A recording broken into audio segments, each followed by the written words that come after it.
नमस्कार दोस्तों, कैसे हैं आप लोग। एक और वीडियो में आपका स्वागत है। एनसीईआरटी क्लास 10th की इकोनॉमिक्स की किताब चल रही है, उसका ये चैप्टर नंबर 1 है। चैप्टर नंबर 1 को मैं यहाँ पे पूरी तरीके से कंप्लीट करवा दूंगा।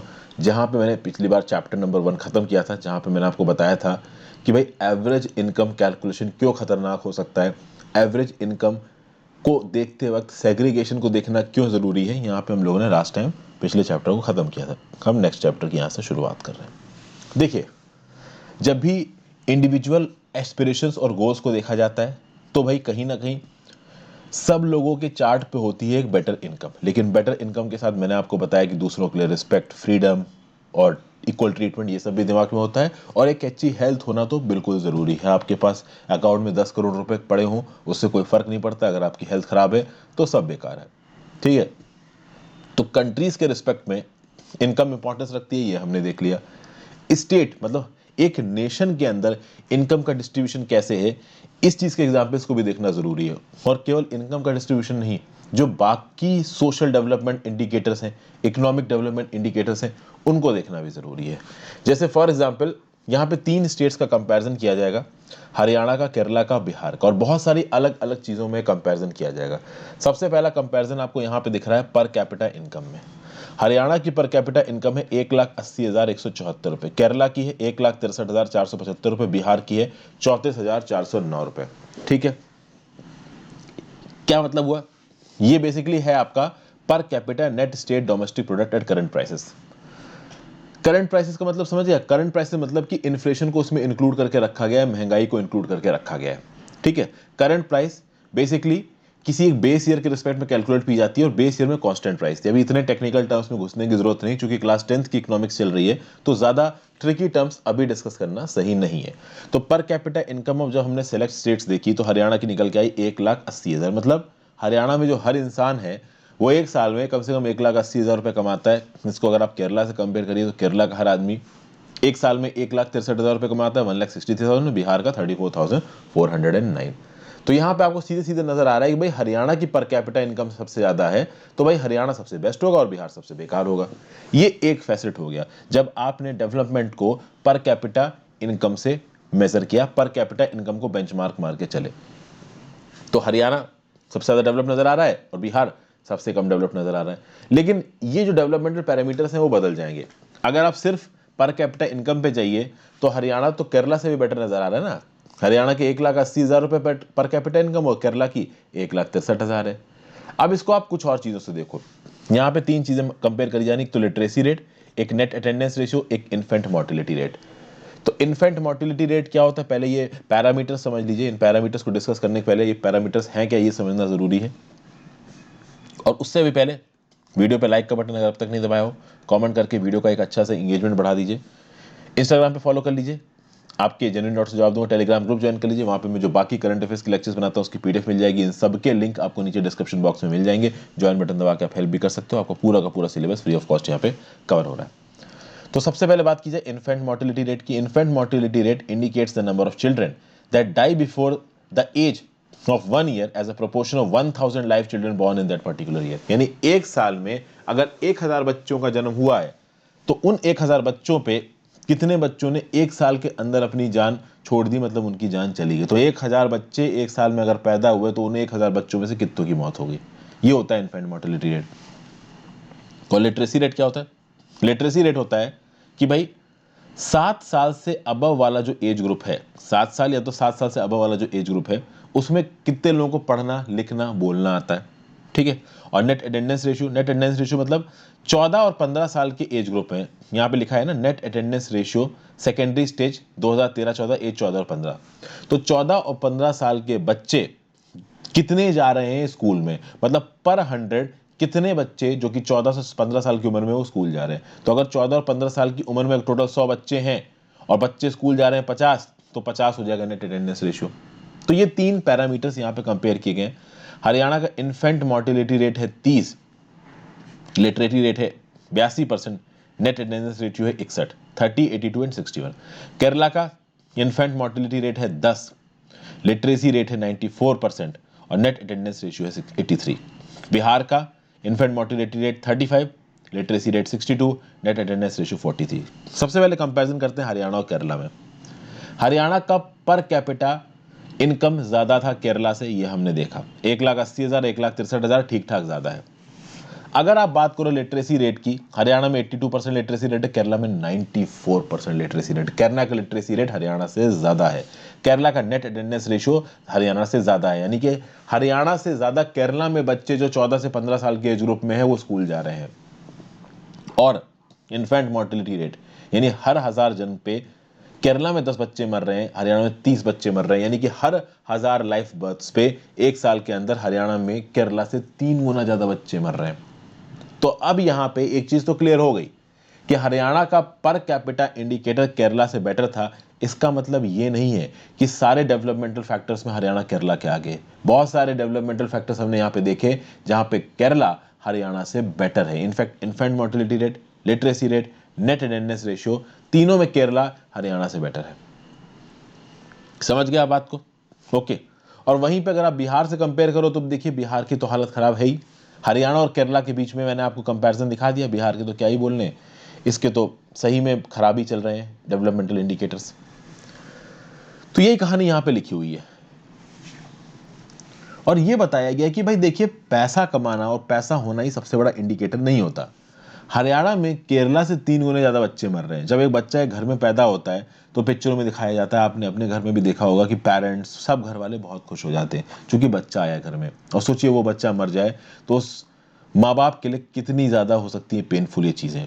और कहीं ना कहीं ये जो डाटा है आपका, जो ऊपर लिखा हुआ है ये डाटा, ये 2017 का डाटा है और अभी चल रहा है 2021।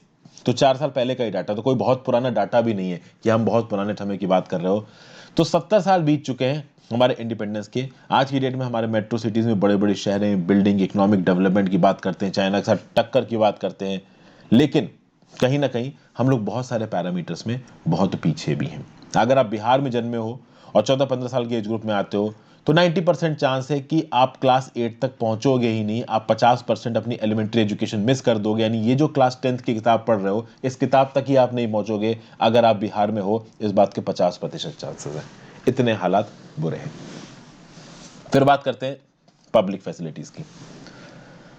अब यही बात की गई कि भाई हरियाणा में केरला से ज्यादा पैसे हैं, उसके बाद भी इतने सारे इंडिकेटर्स में हरियाणा केरला से पीछे हो गया। तो इससे एक चीज प्रूव होती है कि आपके जितने जेब में पैसे हैं, जरूरी नहीं है कि आपके जेब में पैसे ज्यादा हो तो आपकी जो क्वालिटी ऑफ लाइफ हो वो ज्यादा हो।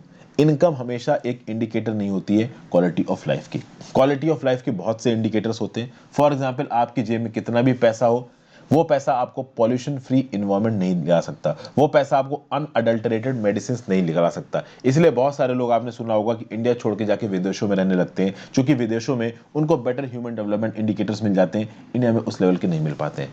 बहुत सारे लोग परमानेंट रेजिडेंशिप लेके कनाडा चले जाते हैं। क्यों चले जाते हैं? क्योंकि बेटर एम्प्लॉयमेंट अपॉर्चुनिटी और better living facilities, better health facilities, India से बहुत सारी चीजें बेटर हो जाती हैं। तो लोग सोचते हैं कि क्या यहाँ पे रहें, वहीं चलते हैं।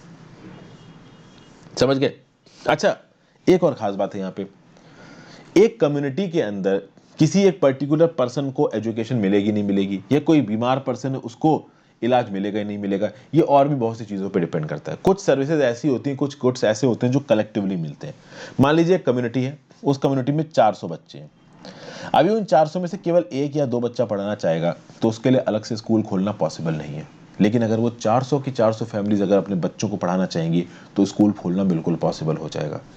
अगर कलेक्टिव सर्विसेज प्रोवाइड की जाए, वो कलेक्टिव सर्विसेज एजुकेशन की भी हो सकती हैं, हेल्थ की भी हो सकती हैं, किसी एक लोकेलिटी में सिक्योरिटी गार्ड रखने की भी हो सकती हैं। अगर कलेक्टिव फैसिलिटी प्रोवाइड की जा रही हैं तो भाई चीज़ें आसानी से अवेलेबल हो जाती हैं। बड़े साइज को एक अकेले के लिए चीज़ें अलग से अवेलेबल हो पाना मुश्किल हो जाता है, और ये बात यहाँ पे बताई जा रही है।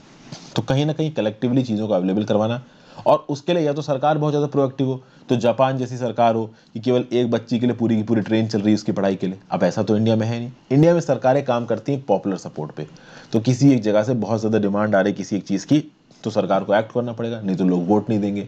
लेकिन अगर 400 के ग्रुप में 1 या 2 लोग ही डिमांड कर रहे हैं किसी पर्टिकुलर चीज़ की, तो सरकार ऑब्वियसली बात है उस लेवल का एक्शन नहीं ले पाएगी। इसलिए बहुत सारे बच्चों को पढ़ाई नहीं मिल पाती, बहुत सारे लोगों को गांव के इलाके में हेल्थ और मेडिकल फैसिलिटीज़ नहीं मिल पाती हैं। ठीक है। और यहाँ पे बच्चों में एक और वल्नरेबल लॉट निकल आता है गर्ल्स का, क्योंकि बॉयज़ के साथ अगर डिस्क्रिमिनेशन हो रहा है या बॉयज़ के साथ अगर डिसएडवांटेज है तो इस बात को सोचना ज़्यादा मुश्किल नहीं कि गर्ल्स के साथ किस लेवल का डिसएडवांटेज होगा। ठीक है, केरला में इतना कम इन्फेंट मोर्टेलिटी रेट इसलिए है क्योंकि केरला की सक्सेसिव सरकारों ने एडिक्वेट प्रोविजन किया है बेसिक हेल्थ और एजुकेशनल फैसिलिटीज़ का। ठीक है ना भाई। बहुत सारे और स्टेट्स में भी पीडीएस पब्लिक डिस्ट्रीब्यूशन सिस्टम बहुत अच्छे तरीके से काम करते हैं, तो उन स्टेट्स में हेल्थ और न्यूट्रिशनल स्टेटस आपको बाकी स्टेट से थोड़े बेटर नजर आएंगे। यहाँ पे आंध्र प्रदेश से रिलेटेड कुछ और डाटा दिया हुआ है, आप चाहो तो ये भी देख सकते हो। अब आ जाते हैं हम लोग दो चीज़ों पे, एक यहाँ पे बात करेंगे बॉडी मास इंडेक्स के बारे में और एक यहाँ बात करेंगे ह्यूमन डेवलपमेंट रिपोर्ट के बारे में। अब बॉडी मास इंडेक्स कैसे कैलकुलेट किया जाता है? बॉडी मास इंडेक्स में क्या होता है कि किसी एक बच्चे का या किसी एक एडल्ट का भी आप क्या करिए कि वजन लीजिए और उसकी हाइट लीजिए। वजन होना चाहिए उसका किलोग्राम में और उसकी हाइट होनी चाहिए किसमें, मीटर्स में। ठीक है भाई, न्यूमरेटर में आप रखिए उसके वजन को, किलोग्राम को, और उसको डिवाइड करिए किससे, स्क्वायर ऑफ द हाइट की, यानी हाइट इन मीटर्स के स्क्वायर से। तो भाई आपका न्यूमरेटर में केजी और डिनोमिनेटर में हाइट का होल स्क्वायर, और ये निकल के आता है बॉडी मास इंडेक्स। हर एज ग्रुप के लिए एक अप्रोप्रिएट बॉडी मास इंडेक्स बनाया गया है।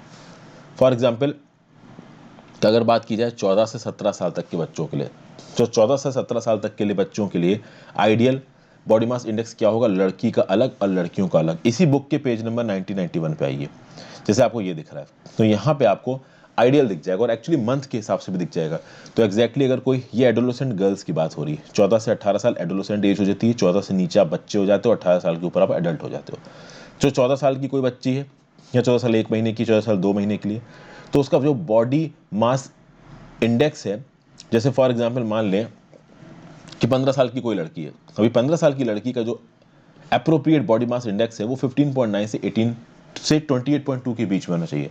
अगर 15.9 से कम है तो वो माल नूरिश्ड है, अंडरवेट है। 28.2 से ज़्यादा है तो ऑब्वियसली बात है मोटी है, ओबेसिटी है। मोटी इन द सेंस कहने का मतलब है कि भाई उसके जो आप कह सकते हैं कि ग्रोथ, जो डेवलपमेंटल इंडिकेटर्स हैं, जो कि यहाँ पे है बीएमआई, वो सही नहीं है। उसी प्रकार से अगर लड़कों में आ जाए तो लड़कों में अगर 15 साल का देखा जाए बेसिकली, तो बॉडी मास इंडेक्स निकल के आता है 16 से 27 के बीच में। अगर 16 से कम है तो भाई पतले हैं, ठीक है, अंडरवेट हैं, माल नूरिश्ड हैं, और 27 से ज़्यादा हैं तो मोटे हैं। सीधी बात है, मतलब ओबेसिटी है। ओबेसिटी कितनी खतरनाक हो सकती है ये हम सबको पता है। सारी की सारी आज की डेट में non communicable diseases, specially diabetes, heart की प्रॉब्लम्स, ये सब ओबेसिटी से जुड़ी हुई हैं। ओके, तो बॉडी मास इंडेक्स आपको एक आइडिया देगा बेसिकली कि आपकी हेल्थ कैसी चल रही है। ठीक है, अब बात करते हैं ह्यूमन डेवलपमेंट रिपोर्ट की। देखिए, हमने अब तक इनकम के आधार पर डेवलपमेंट को समझने की कोशिश की है और कहीं ना कहीं हेल्थ और एजुकेशन के आधार पर भी डेवलपमेंट को समझने की कोशिश की गई है। एक ऐसा एफर्ट लाया गया जिसमें एक होलिस्टिक अप्रोच को बनाने की कोशिश की गई। अब वैसे तो ह्यूमन के डेवलपमेंट से रिलेटेड आप बहुत से इंडिकेटर्स को इंक्लूड कर सकते हो, बहुत सारे अलग अलग क्राइटेरियन को इंक्लूड कर सकते हो, लेकिन अगर आपको ह्यूमन डेवलपमेंट की रिपोर्ट को कैलकुलेट करना है पूरी दुनिया में, तो एक लिमिट से ज़्यादा अगर डेवलपमेंटल इंडिकेटर्स आप घुसेड़ोगे अपने कैलकुलेशन में तो चीज़ें प्रॉब्लमेटिक हो जाएंगी। इसलिए मोस्ट इंपॉर्टेंट चीज़ें ढूंढनी है। हमने केरला और हरियाणा के केस में हेल्थ और एजुकेशनल इंडिकेटर्स को देखा, और साथ साथ उसके साथ हमने एक और इंडिकेटर देखा था जिसको बोला था इनकम इंडिकेटर। ये जो हेल्थ ह्यूमन डेवलपमेंट रिपोर्ट है ना, ये ह्यूमन डेवलपमेंट रिपोर्ट कौन पब्लिश करता है? United Nation Development Programme publish करता है हर साल। तो यूनाइटेड नेशन डेवलपमेंट प्रोग्राम की ये जो ह्यूमन डेवलपमेंट रिपोर्ट है, ये अलग अलग कंट्रीज़ में जो लोग हैं उनके एजुकेशनल लेवल्स को, उनके हेल्थ स्टेटस को और उनके पर कैपिटा इनकम का एक कंबाइंड डाटाबेस बना के कंपेयर करता है। तो बेसिकली ह्यूमन डेवलपमेंट रिपोर्ट को 3 बेसिस पे, 3 पैरामीटर्स पे कंपेयर किया जाता है। पहला पैरामीटर है एजुकेशनल लेवल्स ऑफ पीपल, लोग कितने पढ़े लिखे हैं। दूसरा पैरामीटर उनका हेल्थ स्टेटस, और तीसरा पैरामीटर उनकी पर कैपिटा इनकम। तो एजुकेशनल लेवल क्या है लोगों का, उनका हेल्थ का स्टेटस क्या है, और वो पर कैपिटा कितना कमा रहे हैं। इन 3 इंडिकेटर्स के आधार पर, इन 3 इंडिकेटर्स के भी बहुत सारे सब इंडिकेटर्स हैं। जैसे जैसे क्लासेस बढ़ेंगी और हमारे लेक्चर्स और मैच्योर होंगे, हम चीज़ें समझते जाएंगे। अगर आप बहुत हाई लेवल पे इन चीज़ों की एनालिसिस करना चाहते हैं तो आप मेरी जो डेली एडिटोरियल डिस्कशंस हैं उनको देखा करिए, आपको चीज़ें समझ में आ जाएंगी।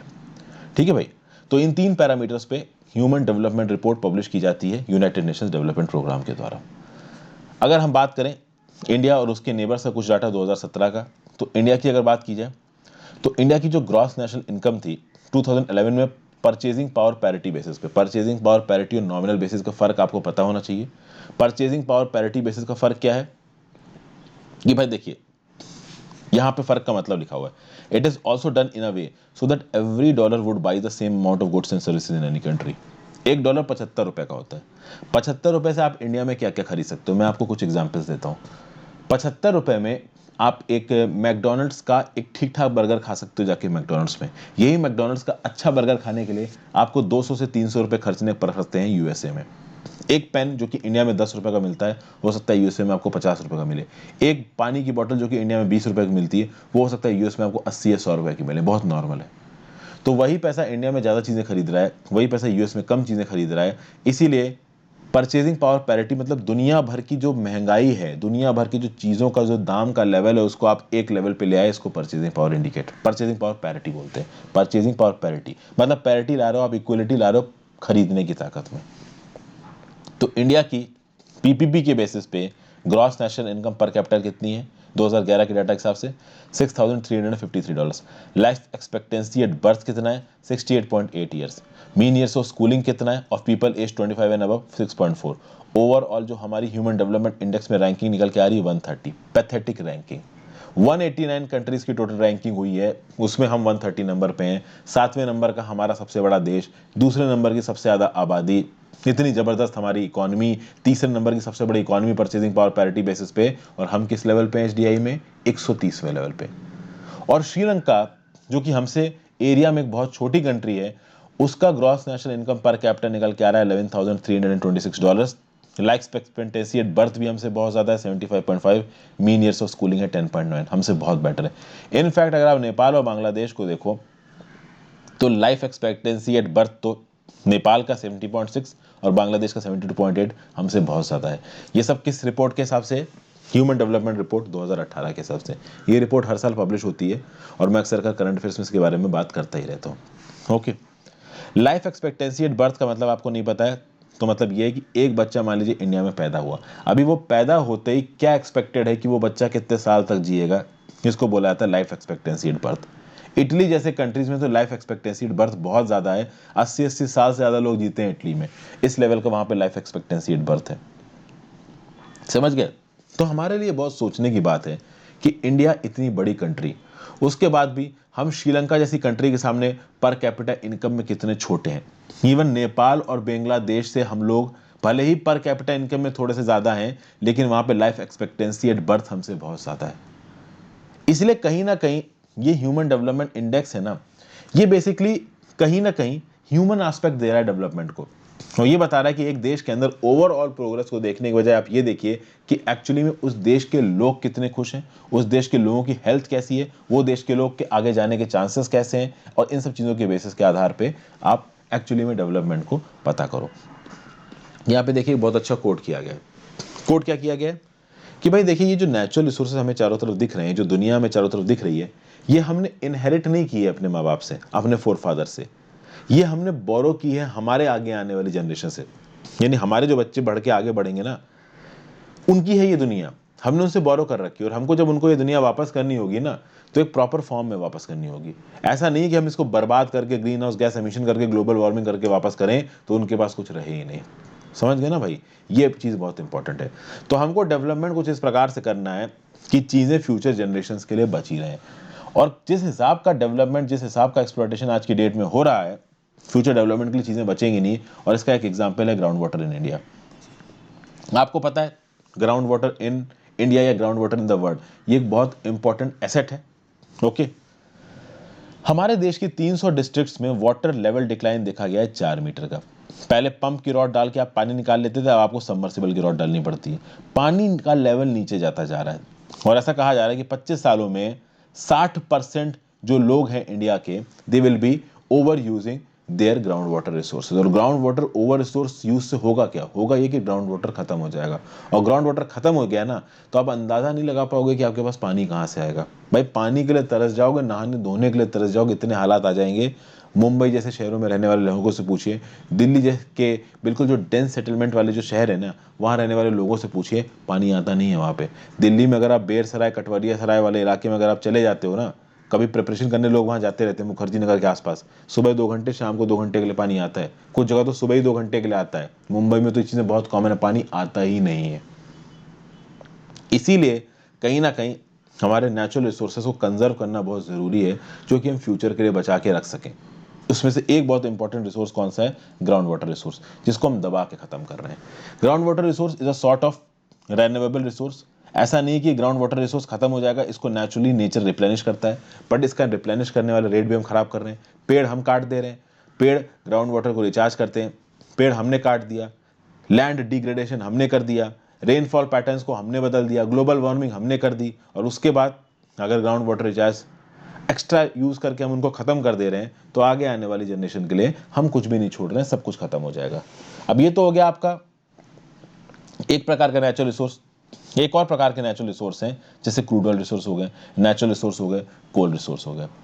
मिडिल ईस्ट में अगर रिजर्व्स की बात की जाए, तो क्रूड ऑयल की बात की जाए तो 808,000 मिलियन बैरल्स ऑफ ऑयल है, जो कि कहा जा रहा है अगले 70 साल चलेगा। यूनाइटेड स्टेट्स ऑफ अमेरिका में 50,000 मिलियन बैरल्स है, जो कि कहा जा रहा है अगले 10.5 साल चलेगा, और वर्ल्ड के अगले 50 साल चलेंगे। बोला यह जा रहा है कि क्या आगे आने वाले समय में दुनिया केवल 70 साल रहने वाली है? क्या केवल 50 साल रहने वाली है? क्या हमारी अगली की अगली जनरेशन अगले 50-100 साल तक नहीं रहेगी? क्या बिल्कुल रहेगी। उन जनरेशन के लिए आप क्या छोड़ोगे, जब सब कुछ आप अभी खत्म किए दे रहे हो? और मैं आपको एक और अलग फैसेट बताता हूँ। यहाँ पे तो ये बताया जा रहा है कि क्रूड ऑयल, कोल और मिनरल्स को हम इतनी तेजी से इस्तेमाल कर रहे हैं कि आगे की जनरेशन के लिए कुछ बचेगा नहीं। हम जितनी तेजी से उनको इस्तेमाल कर रहे हैं ना, ग्लोबल वार्मिंग उस हद तक बढ़ रही है कि आप पूरा इस्तेमाल भी नहीं कर पाओगे, उससे पहले ग्लोबल वार्मिंग इतनी खतरनाक हो जाएगी कि जीना मुश्किल हो जाएगा, दूसरा प्लेनेट ढूंढना पड़ जाएगा, इंटरस्टेलर में जो दिखाया गया है। और फिर इन नेचुरल रिसोर्सेज के लिए लड़ाइयाँ होती हैं। तो यूएस जैसी जो कंट्रीज़ हैं, उनके पास लो रिजर्व्स हैं, तो वो मिलिट्री और इकोनॉमिक ताकत के थ्रू दूसरे कंट्रीज़ में इंटरफेरेंस करके तेल के रिजर्व्स को ऑक्यूपाई करना चाहते हैं। इराक में पूरी पूरी जंग इसलिए हो गई है, इस्लामिक रेवोल्यूशन इसलिए हो गया था ईरान में। ठीक है, इंडिया जैसी कंट्रीज़ क्या है कि इंडिया जैसी कंट्रीज में खुद के रिजर्व्स तो है नहीं। अब जो थोड़े बहुत रिजर्व्स हैं उससे निकाला, बट उससे काम बना नहीं, तो दूसरी जगहों से सामान को इम्पोर्ट करना है, और अगर इंटरनेशनल मार्केट में दाम महंगे हो गए तो और प्रॉब्लम। तो ये जो इन्वायरमेंटल डिग्रेडेशन की प्रॉब्लम है और सस्टेनेबल डेवलपमेंट की प्रॉब्लम है, किसी एक पर्टिकुलर कंट्री की प्रॉब्लम नहीं है, ये पूरी दुनिया की प्रॉब्लम है। ये रीजन स्पेसिफिक नहीं है, नेशन स्पेसिफिक नहीं है। हम लोग का फ्यूचर आपस में जुड़ा हुआ है, पूरी दुनिया का फ्यूचर आपस में जुड़ा हुआ है, सस्टेनेबिलिटी ऑफ डेवलपमेंट आपस में जुड़ा हुआ है। एक इलाका अगर डेवलप कर रहा है तो उसके गुड इफेक्ट्स दूसरे इलाके में भी जाएंगे, ठीक है ना। और अगर एक इलाका नीचे जा रहा है तो उसके गंदे इफेक्ट्स दूसरे इलाके में जाएंगे। तो we as a society, we as an individual and responsible individual in the global society, हमारी रिस्पॉन्सिबिलिटी ये बनती है कि भाई हम अपने नेचुरल रिसोर्सेज को प्रॉपर सस्टेनेबल तरीके से इस्तेमाल करें। Thank you for watching this video friends. I hope आपको कुछ ना कुछ सीखने को मिला होगा। Have a great day. Chapter number 2 में जल्दी आपसे मिलूंगा। Good bye.